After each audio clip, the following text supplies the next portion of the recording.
Hello, and welcome to the BCN and Friends podcast, where we have real conversations about learning, leadership, and the lived experiences of nurses and healthcare professionals across the emergency spectrum. Each episode, we sit down with thought leaders, BCN certification holders, and industry experts who share their stories, their insights, and the challenges that shape their work.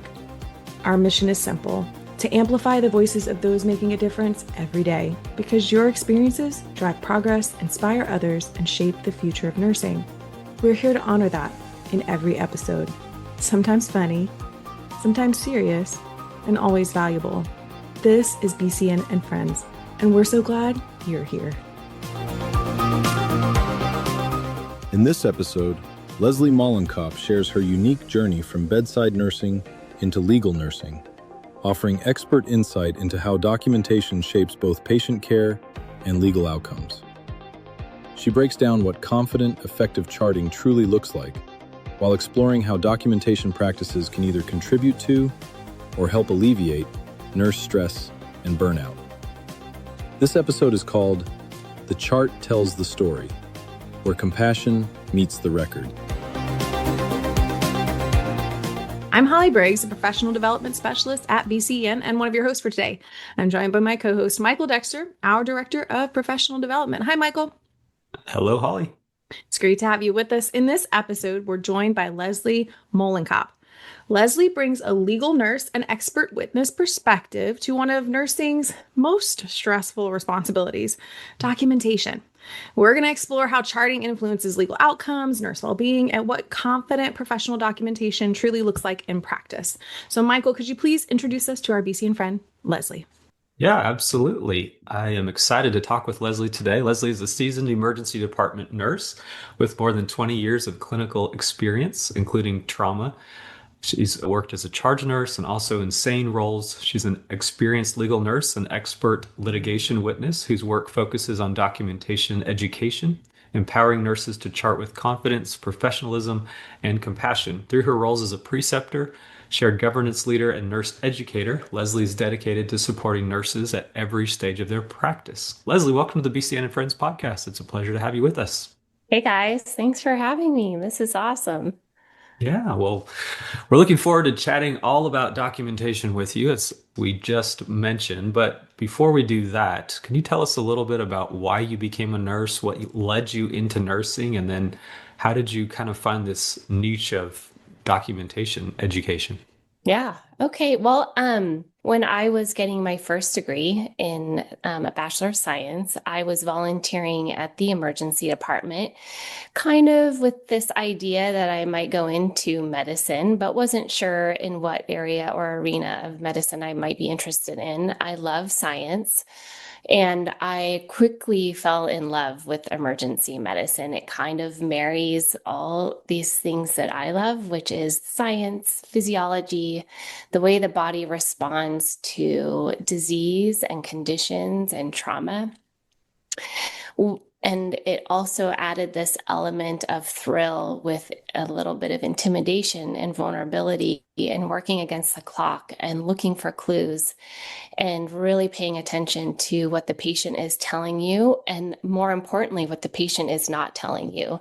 So that kind of overall observation. And I thought, wow, emergency medicine kind of marries some loves that I have outside of medicine, but also really engages a career that might be awesome to be a part of and enjoy and sustain and still, have a life outside this job. And so I went ahead and applied to a nursing program after that, and then graduated obviously with a nursing degree and started in the emergency department, the same one I was volunteering in, and then got hired at the Level 1 Trauma Center I'm currently at now. And in that, I've always sort of had the personality to look at kind of the details of things, figure things out, problem solve, investigative, I guess, is how I approached my nursing practice. And a colleague recommended me to a law firm as a potential expert witness, and I interviewed with that firm. This is over a decade ago, and they gave me my first case as an expert witness reviewing actually a wrongful death lawsuit.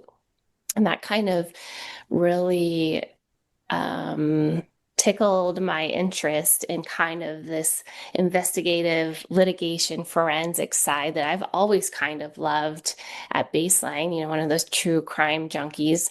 And it helped me also really evaluate my own practice and documentation as I'm reviewing these charts and seeing some great charting and some really kind of terrible charting, and which, as an expert, my goal is to defend the nursing care. So anytime a nurse has some gaps in their documentation, that makes my job a lot harder. So I then adjusted my own practice to reflect my care in a more efficient and thoughtful way. And then I kind of started offering these tips to my colleagues as I saw these kind of messy cases. And that led to then in word in the grapevine, and then started teaching classes in the emergency department. Currently teach classes for our ICUs, teaching nursing students, all of that to sort of help them get a leg up in documentation. So it all comes from this desire of figuring things out and looking at details and finding clues. That's really interesting. Thank you for sharing that. I am curious. I wanted to follow up on your interview because you said you were asked to interview as an expert witness, and having never done it before, I've talked to people that will say, well, I'm a nurse, but I'm no expert. How did you feel going into that with no prior history of doing this, and now you're interviewing as an expert witness?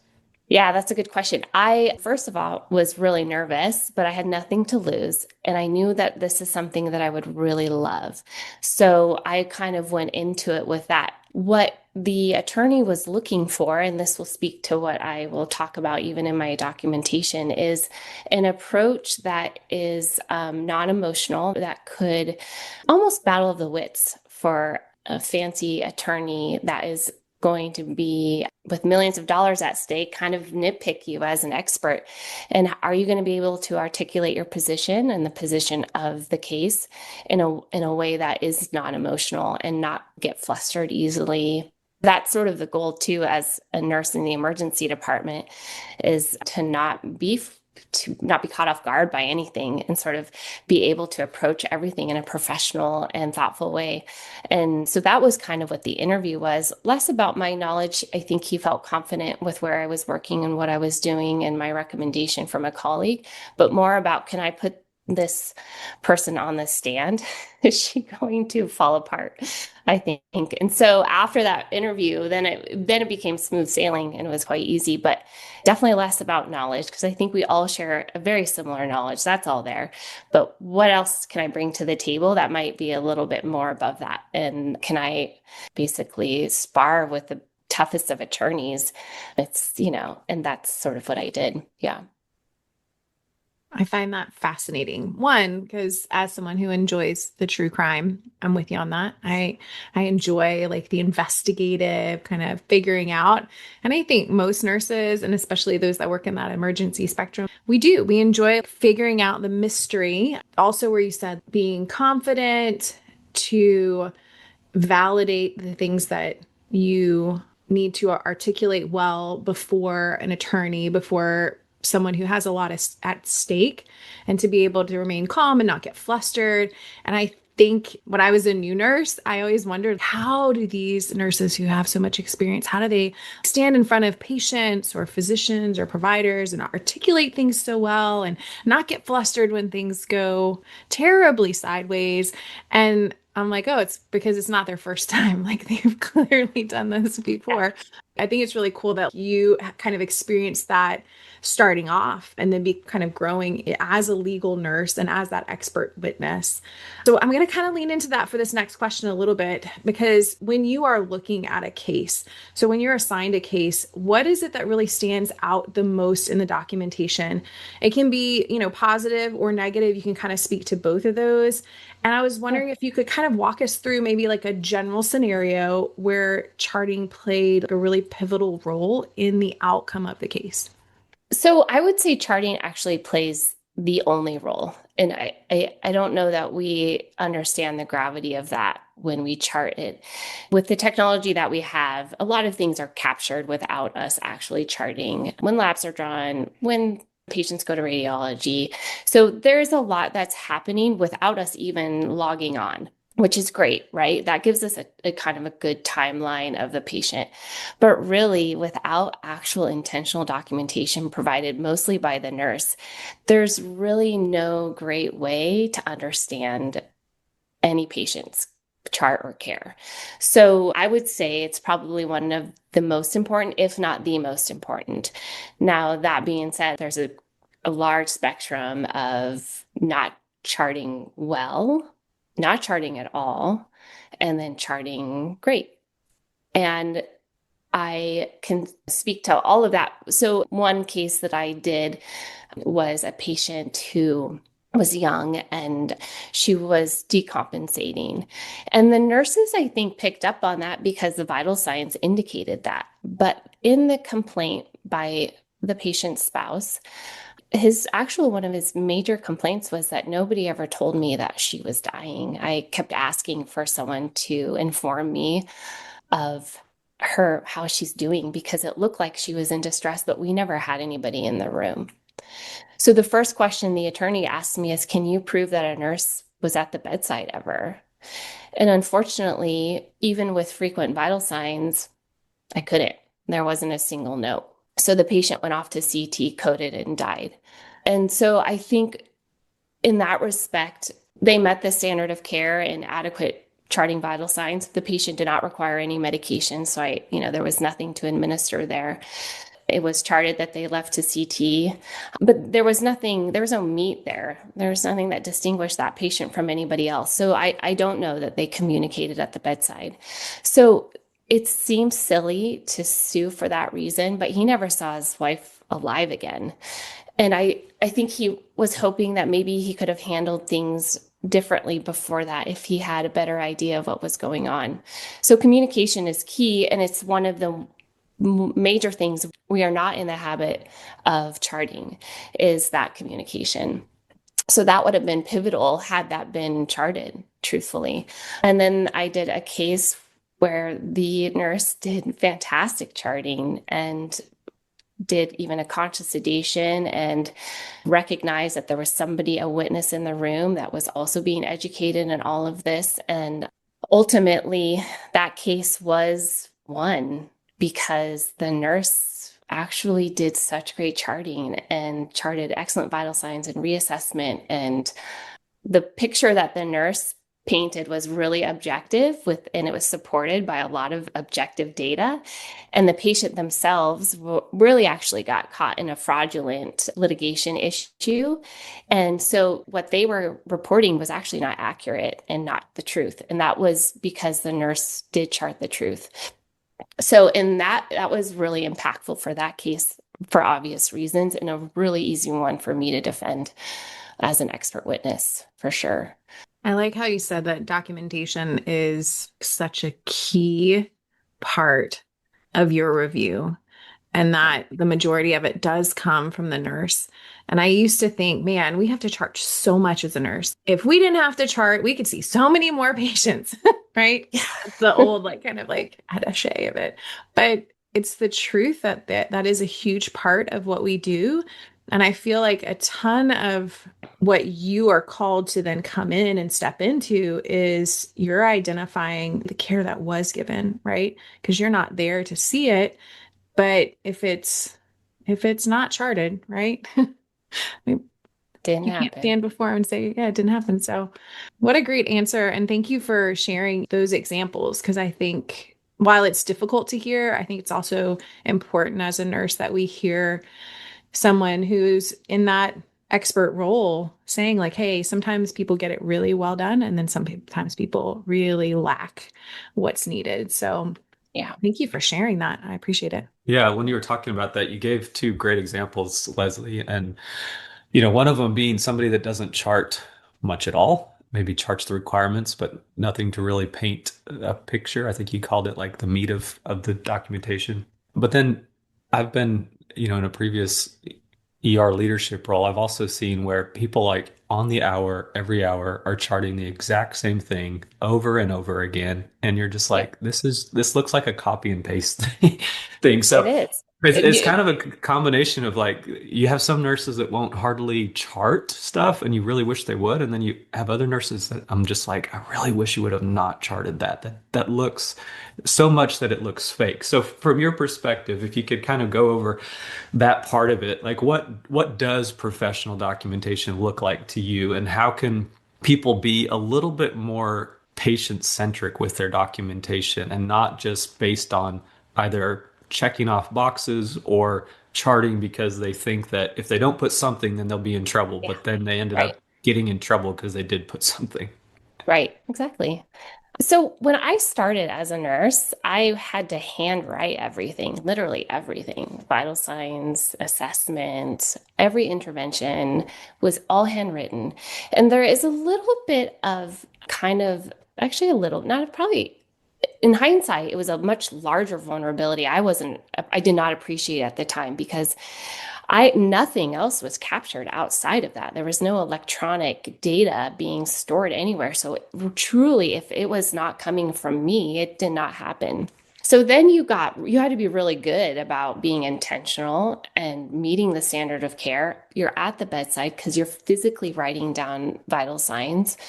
And then when it puts you at the bedside, you're speaking to the patient, which is really great. So you're kind of forced in this communication,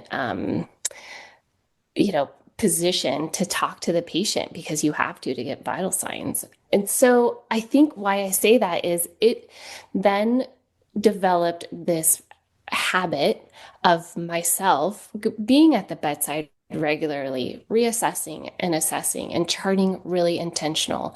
So if you're copying and pasting, that actually is not intentional. I see this all the time. In fact, there will be attorneys that will pull your other charts if the opposing attorney doesn't object to it, because especially if the nurse is at risk for being the biggest concern for the case, they will actually review if there's some negligence, they will review the other nurse's charting practice, and then they will ask that nurse. So it looks like you do this for everybody. So how can we feel confident that what you're charting for this patient is any different than what you chart for somebody else? Kind of that muscle memory that technology has accommodated for us. So my big thing is it's not charting too much. Definitely that gets us into a really big problem. I'm currently reviewing a case where that is the scenario, but charting intentional. Charting little snippets that kind of speak to that patient specifically. And I still free type all my assessments. And I think that is something that does set me apart from other people, because if I didn't chart it, then it didn't happen. So I love pertinent negatives because it speaks to what I actually specifically asked that person. I can't say it denies a headache if I didn't ask it. So that's a reflection of my care and my practice, is that I want to know all these things that you might not offer me, but I want to reassure myself and have it be reflective in the charting that you denied all of these things.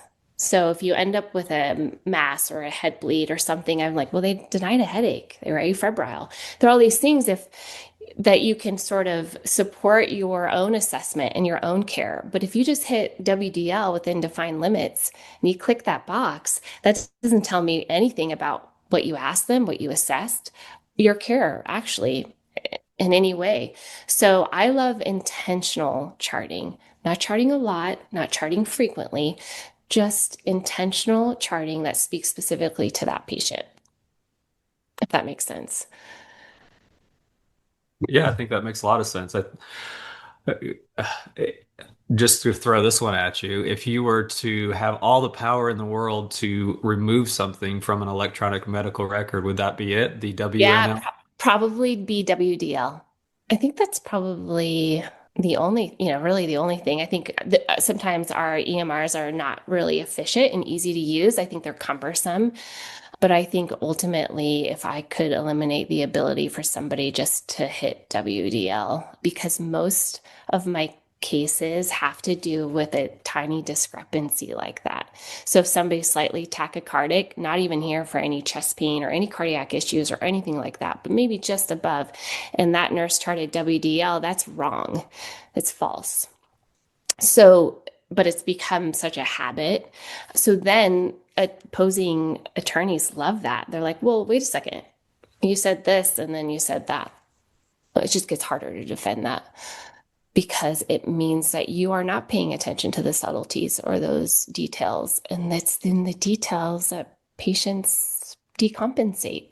Most of my cases are not patients that are like come in dying.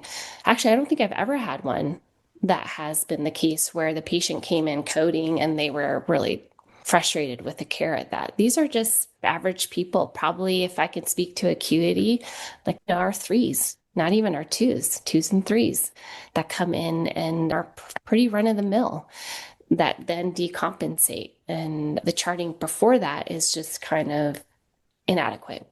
As a nurse, we need to hear these things over and over and over again. Because as Michael was saying, there is a way to have confident and professional documentation. And I feel like either A, you have like a passivity to your documentation, meaning you're like, it's been there, or you're so worried or so scared or have kind of like that fear-based mentality when it comes to your charting. I love to tell people for every mile of road, there's 2 miles of ditch, right? So it's like you can go into either side, and really it's about kind of staying in the middle of that zone and charting just what needs to be said. So that way, even if you weren't able as a nurse to stand in court and talk about the care that you get, that your chart would stand for you. I know a chart can't capture everything, let's face it. Maybe one day with the technology coming out, but it does need to be that kind of witness for the care that you gave, what you observed, and then someone like you would read over it and let people know, like, hey, this is what actually happened. So again, I think it's good to just hear these things over and over again. I really feel like in nursing school, they talked a little bit about like, hey, yeah, you're definitely gonna have to chart, but like they were much more focused on like the skills and the assessment and and those nursing, the hands and feet, right, of nursing. They really didn't talk much about like your typing skills. I am very grateful that I took computer typing when I was in high school, because it has served me so well in nursing. Didn't know that was going to be a skill I needed, but it is. Kind of speaking to that, there's a lot of things that can contribute to stress and burnout in nursing. So many things: workplace violence, moral distress, patients holding, so many things, all of the things. Yeah. Documentation actually is one thing that can also contribute to stress and burnout. So in thinking about this and having heard you talk about things that you can do, things that are done well, things that aren't done well, in your experience, how does charting culture impact nurse well-being? And kind of what do you see as changes that you could suggest, or maybe even if you could just like, hey, I can implement this, whether that be on an individual basis, whether that be like a system-wide thing that could make documentation more sustainable for nurses long-term, meaning we want to move to a better place, right? Or we want to improve our practice. But what does that look like without bogging down what already is? It can be a hard and heavy profession. Yeah, without a doubt. I want to speak to a term you use, which is fear. Fear is not a great emotion to be guided by. It's not supported by really anything substantial. And anytime we navigate actually anything with fear, it's not sustainable. It's tiring. And we're actually kind of missing the big picture, and we're missing sort of even joy in a hard thing because we are afraid. I guess when I think about when I'm teaching is that what are we doing instead of responding to this fear? What are we doing to prevent it? And so I want to empower and encourage nurses, especially nursing students, to develop these practices that make room for not even thinking about what you're charting. It becomes that repetitive motion of like, when you place an IV, if you don't place it the same way every time, you miss something. And you know that because you have this pattern. You could do it with blindfolded. You go about it the same way every time. I would like to encourage nurses to adopt that same process for charting. I guess I should be afraid of charting and be like CYA all the time because I see what it looks like on the other side, but it's the actual opposite. I feel really confident in my charting because my care is really good. My care is I'm at the bedside talking and communicating to the patient. I am reassessing their vital signs as it meets the standard of care. I am communicating to the provider when there is something abnormal and then reassessing that abnormality. That's just nursing. That doesn't take anybody incredibly smart. It doesn't mean you have to be the best nurse. You can be a brand new nurse and still do all of those things as you should. All I'm encouraging people to do is chart that care. So if you are doing all of those things and you're remaining objective in that, there really is nothing to be afraid of. You don't have to always have this running ticker behind your head going, oh, is this going to get me in trouble? Is this going to get me in trouble? How should I chart to defend my care? No. If you're meeting the standard of care and you're communicating to your patient and you chart as an actual reflection of your care, there's nothing to be afraid of. My job as an expert witness is also to take into account the environment. What's the acuity of the unit at that time? How many people were waiting in the lobby if it's a lobby issue or a litigation? That's my job because I know that there are stressors within the department. I can appreciate all of those things. I am not to minimize how difficult it is, but I can tease that stuff out. But if your charting is just kind of the standard of charting and your chart, basically, you do the same for an ankle injury that you do for a chest pain, and you rely on those habits, you're good. It'll be good. So you don't have to operate out of fear in this arena. Take it off your plate. That's some great advice, Leslie, and I really appreciate you sharing that. I think a lot of people are told multiple things, obviously, in nursing school, but I think a lot of people are told that there is a fear behind documentation as well, and that, that if you don't document correctly, that you can easily end up in court or lose your license and all of these things. And while there is some truth to that, I definitely think that it can create this fear mentality in nurses while they're there. And I really like your point. If you're doing good care and you're focusing on the individual that came in for care and providing that, and then you're just going back and saying, this is what I'm doing, or this is what I did, it should reflect that care. And so really good points, really good. And we could certainly talk about documentation all day long. I think you have some really great knowledge that you can share with us. But for the sake of time, I do want to ask you, you're obviously very passionate about this subject and about nursing in general, but was there any certain person or any certain moment in your career that has made Leslie who Leslie is today, or any certain time that you look back and you go, I was maybe, kind of here, there, wasn't sure what direction I was going to go with my career, and then this person or this moment really defined it? Probably the short answer to that is no. I kind of see life as sort of these building blocks, and each one sort of has impacted me in a way that I can be better at my job, who I am as a person. I have a bazillion stories, from patients to providers to fellow colleagues to really some challenging hardships.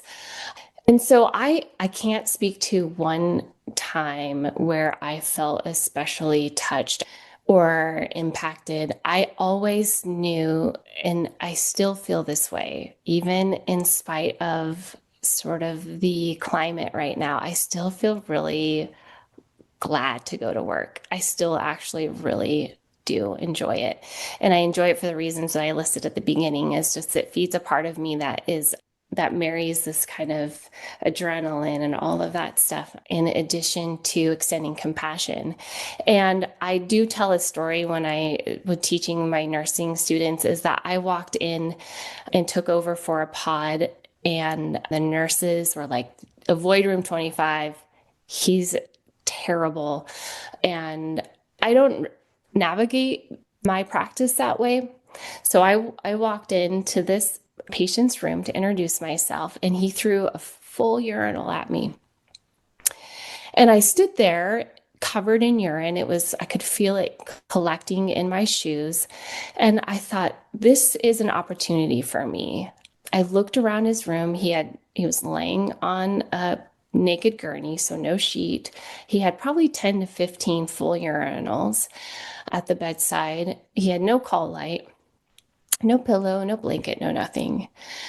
And I said, hey, I'm Leslie. You haven't met me yet. It looks like you had a rough night.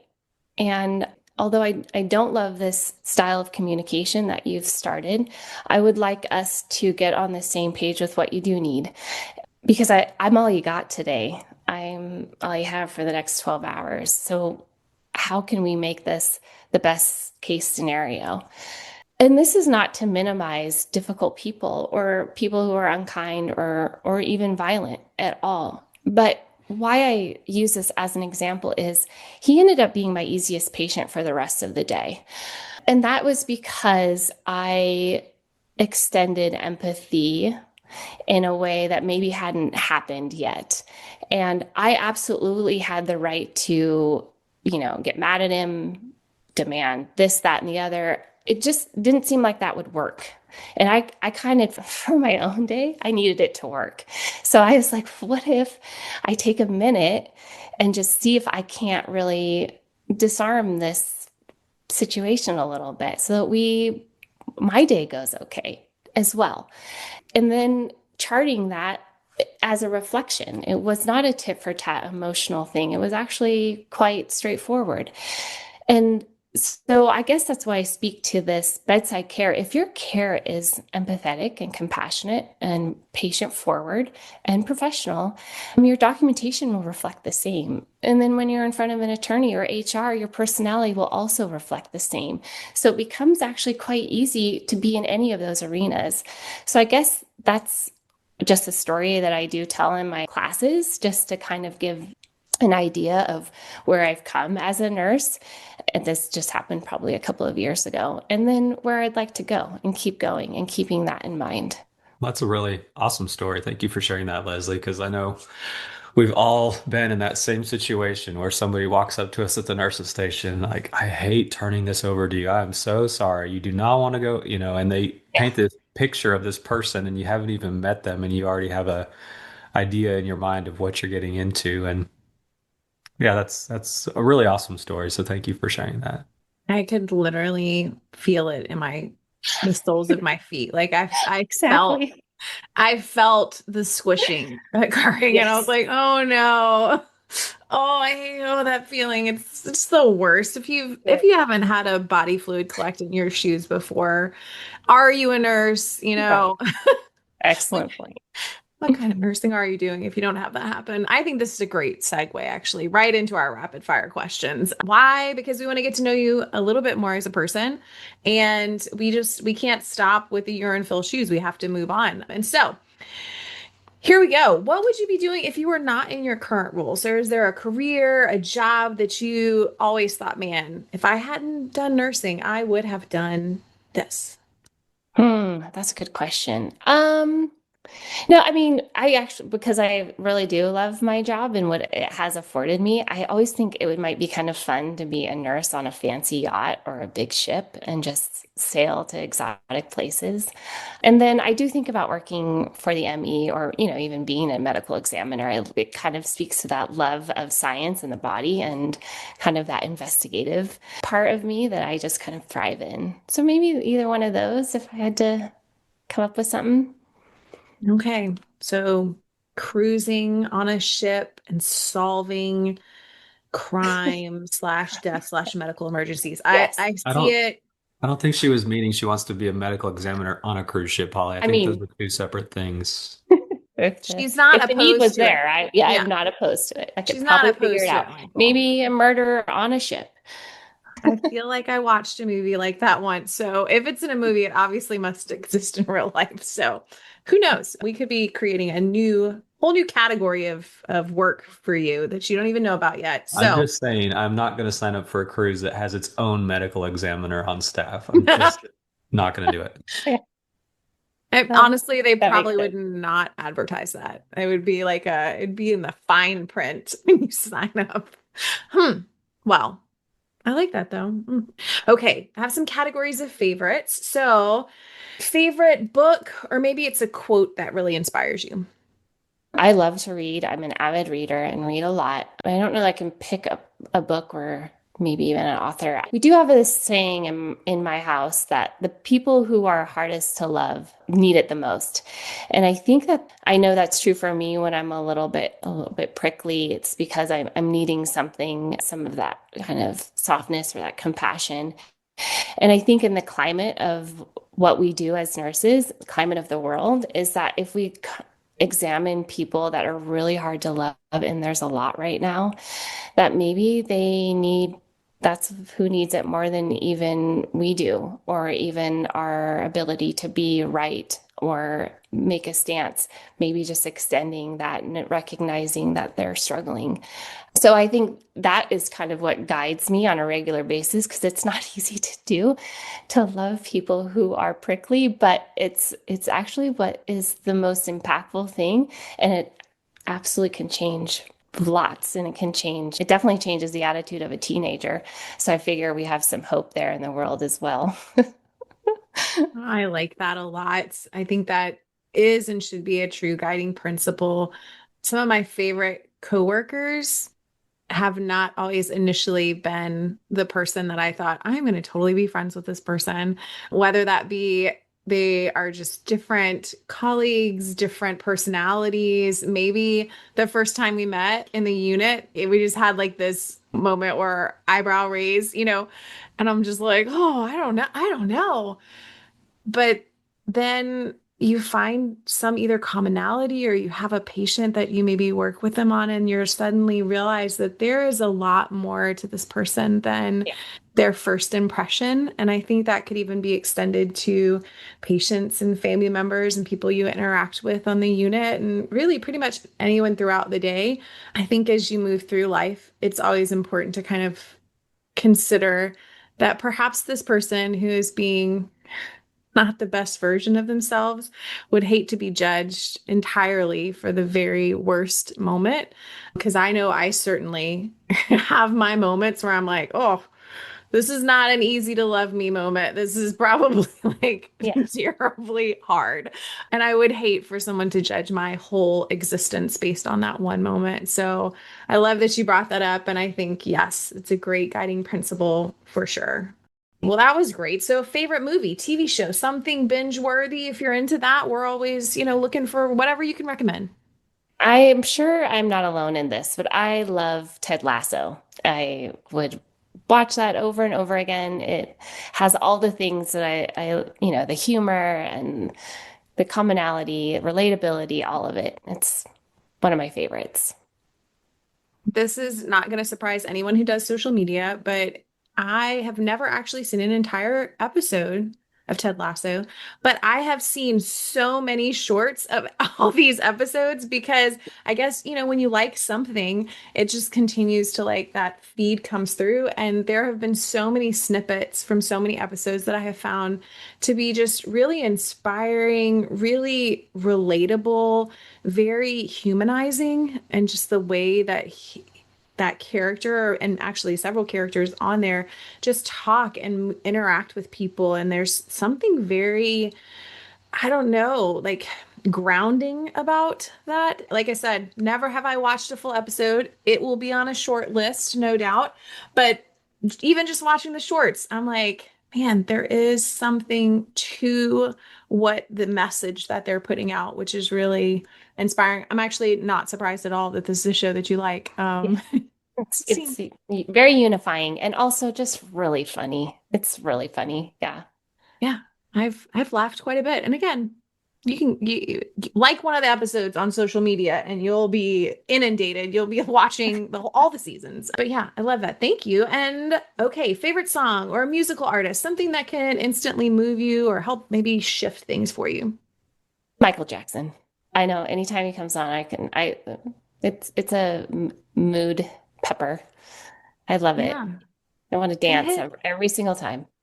his music, there is a song for every mood. Like Yes. he's not just an artist who's like, oh, if you're feeling excited or you're feeling down, like there are some artists that I only really listen to if I'm like, look, I just need something slow and maybe sad today. Like you can listen to something from him no matter what you're feeling. And I Yeah. think that says a lot about an artist when they put out music that you can plug into so many moods.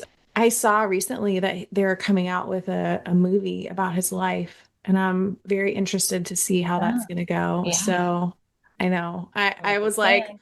oh, Yeah. but I'm going to see it because I'm like, I gotta see if Yeah.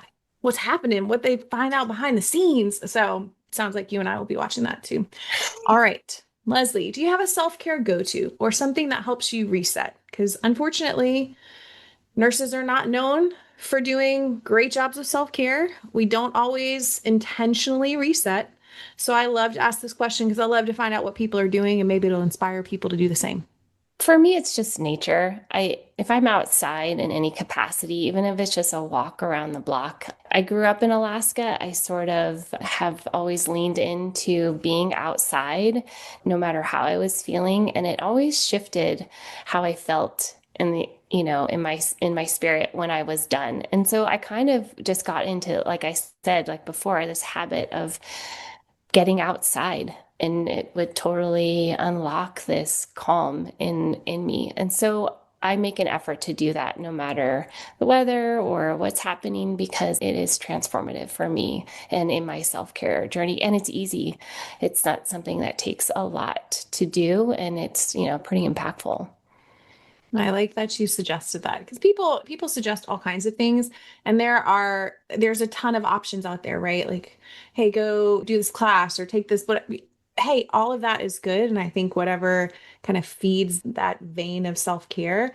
But I will say when it's easily accessible, when it doesn't cost a lot of money, when you can repetitively do it day in and day out, something that you do every day, that to me, that is what is going to create like a sustainable change versus these one-offs that sometimes people suggest. And again, choosing something that you can do every single day, I think that's how you integrate it into your life. And then it becomes that habit that will help you, again, continue to take care of yourself, help you reset and work and be sustained in a profession that it's not easy, but it certainly is doable and it is your passion. So I'm glad to know that you're doing something every single day that keeps you ready to jump back into nursing. So thank you for sharing all that with us, Leslie. Appreciate it.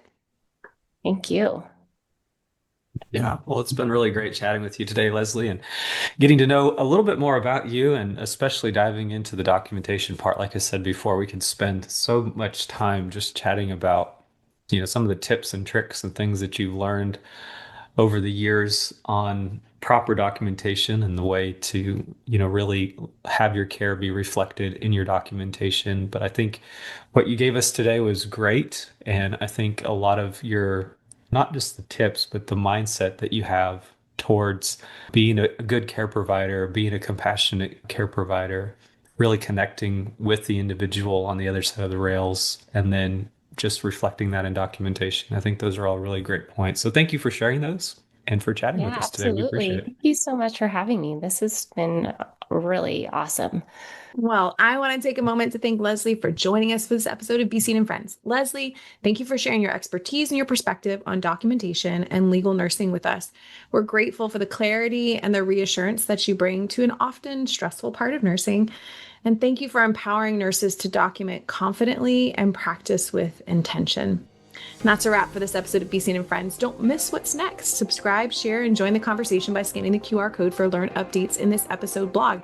If you've got a topic you'd like us to cover, you can drop us a line at bcn@bcn.org. I'm Holly Briggs with Michael Dexter, and we're proud to celebrate your dedication to nursing across the emergency spectrum. Until next time, stay curious, stay connected, and we are out.